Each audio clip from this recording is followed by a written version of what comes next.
In this video, I'm going to demonstrate how to enter a split transaction for a repair or purchase on a rental property. You want to make sure it's done correctly because when it comes time to pay your taxes or just to do an audit on your rental properties, you want to make sure that they're tagged properly. If you don't own rental properties, you can still use split transactions in your personal transactions. I'll explain a little bit more about that later. So the first thing we're going to do is we're going to review this invoice.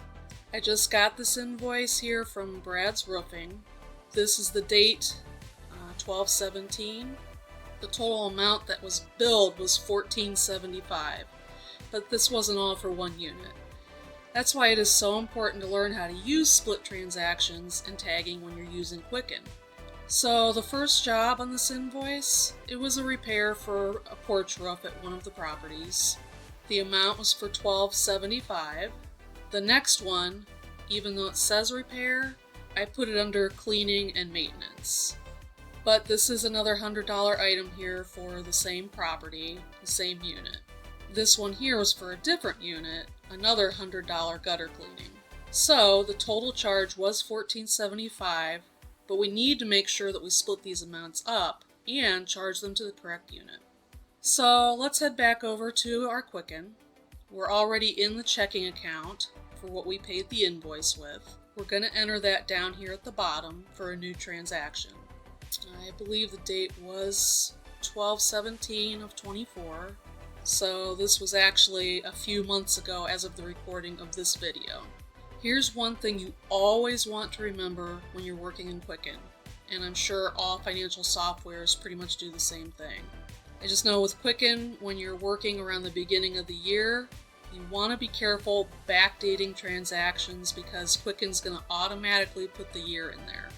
Normally I would just type in the month and day, or the month and the date, but since I'm backdating this for 2024, you want to make sure you type that in there.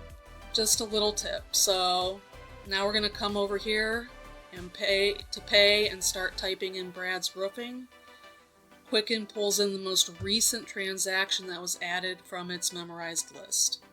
What we want is repairs rental. We're going to change the unit to the one that was repaired. Then we're going to put the full amount in here and enter it. And then I'm going to scroll back to that transaction. Once we find it, here's where we're going to enter our split transaction. You want to select it and then come over to this little down arrow here. Click on that and it opens up your transaction window. And then we want to go to split for split transactions up here. And again, we see the whole transaction here, the full amount of $14.75. But what we want to do is make this repairs maintenance for this unit.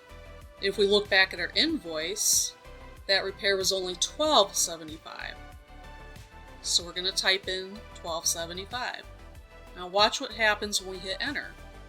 Notice the remainder of the balance is automatically calculated below in the next line.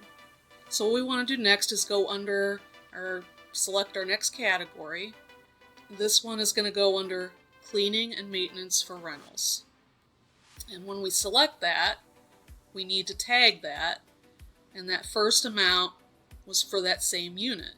Then we change the amount to the $100, and again, as we hit the enter, the balance is transferred down to the next line.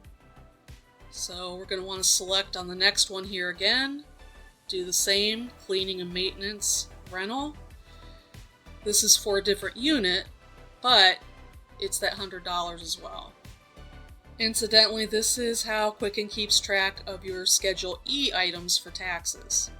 If this were a business or a side hustle, when you highlight it over this, I'll do another video on that later, but these check marks just show, as you can see, it's Schedule E, whereas business would be under Schedule C. It's just the way Quicken keeps things organized for your taxes. So now we'll click OK. And once that split transaction is in there, you can scroll over it here and a pop-up bubble comes up and you can see those transactions repairs for each unit, cleaning and maintenance, and the amounts that are next to it. So we're going to reconcile this transaction, hit enter, make sure it's saved before you exit out. So why did I just go through all these steps? I'm going to show you that right now. I'm going to show you how Quicken categorizes these expenses. So if we go over to our spending, right now it's set up for the last 12 months, and you can change it to whatever you want.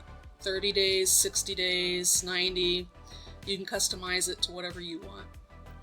So we're going to go with the 12 months for this because this was back in December, and I want to make sure I can find it, and then we can go look under all of our spending categories for the entire year. And you can see the biggest one, of course, is rental property repairs. Interest rates, that's pretty high too. Utilities. This is all rental stuff, most of this. There is some personal stuff in here too. We want to be concerned with the repairs here. So you can click on the pie chart here. Underneath rental repairs, there's also a subcategory for appliances. And this just makes it a little bit easier to find those appliances for each property. Because we keep all our notes in here for which appliances are where, it makes it a little bit easier to keep track of them. So I'm going to click on repairs rental on the pie chart. And over here we can see all the different vendors. I'm going to click on Brad's Roofing. And I'm going to find our transaction there, and that's the new split transaction we added for $14.75. We can see the breakdown of it here. So why is all this so important? It comes down to keeping proper track of your rental property expenses for tax purposes, accounting purposes. You want to make sure your units are cash flowing properly, and you want to make sure you do your taxes correctly. That's a big deal. You want to make sure your deductions get in there so that you can lower your tax liability. If you don't have rental properties, again, as I mentioned before, you can use split transactions in businesses. Say you're running multiple businesses or side hustles. You want to tag those individually. There's even an application for personal finances.